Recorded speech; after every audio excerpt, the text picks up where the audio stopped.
I now want to read to you a tweet from the Metropolitan Police. This occurred yesterday during this rally. Check this out. Officers working as part of the policing and security operation for the March Against Anti-Semitism have arrested a 40-year-old man on the Strand. He refused to comply with a direction to disperse under Section 35 of Anti-Social Behavior, Crime, and Policing Act. Now, you might think this is odd because we've been showing you weeks and weeks of people calling for genocide, people, vandalizing monuments, screaming at people, breaking windows in Jewish stores, and nobody seems to be arrested. This is not only in London, it's in New York City and elsewhere.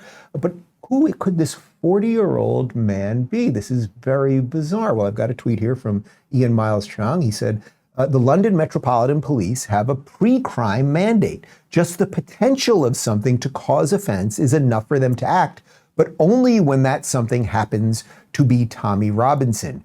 Two-tiered policing at its finest. And now I'm going to show you some video. This is Tommy Robinson. I'll tell you a bit more about him in just a moment, being arrested at the March Against Anti-Semitism. Now, he's a white guy.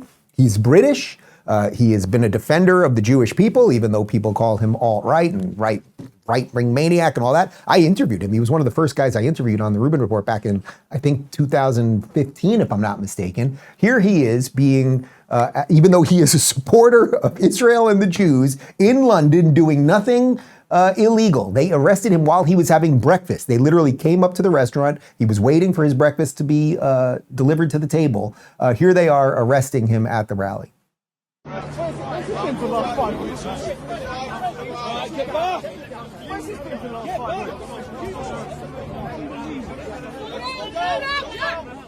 Okay, to be clear, he did not do anything. He showed up at that rally to peacefully, you could say, celebrate with those people, to talk about freedom and a defense of not only Israel, but obviously of the UK and London specifically and everything else.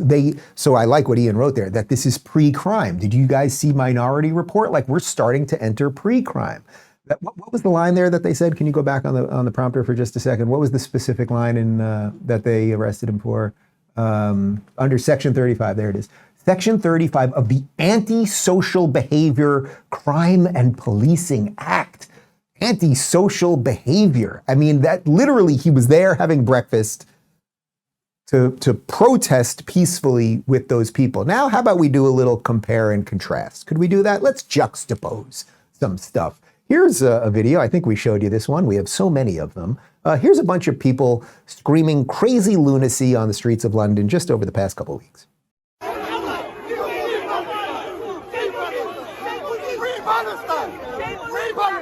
It was terrifying. The boys had to be rescued by the police as bottles and eggs rained down on them.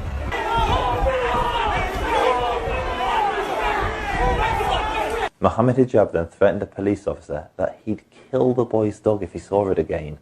However, when those Zionists came in with their dogs, that was an act of provocation. So what we're saying now, and I'm making it very clear so everyone understands, if those dogs come close to us again, we will see it as an act of aggression, and we will kill those dogs. We'll put them down. Hijab and Dawa then led the crowd to Speaker's Corner, and as the mob marched through London streets, screaming, "We'll find some Jews, we want their blood," the police did nothing. Let that sink in. They're calling for our literal blood, and the police are just strolling alongside them. We'll find some Jews there! We want the Zionists, we want the blood!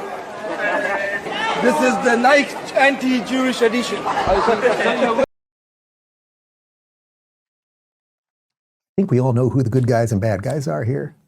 There's a slim layer of people who are confused about some of this stuff, and then there's a layer who use the people who are confused for all of the wrong reasons.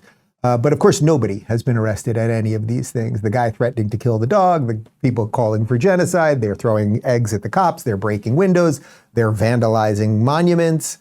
Nobody gets arrested there. Then one British citizen shows up to have breakfast at the March Against Anti-Semitism, and he's the bad guy.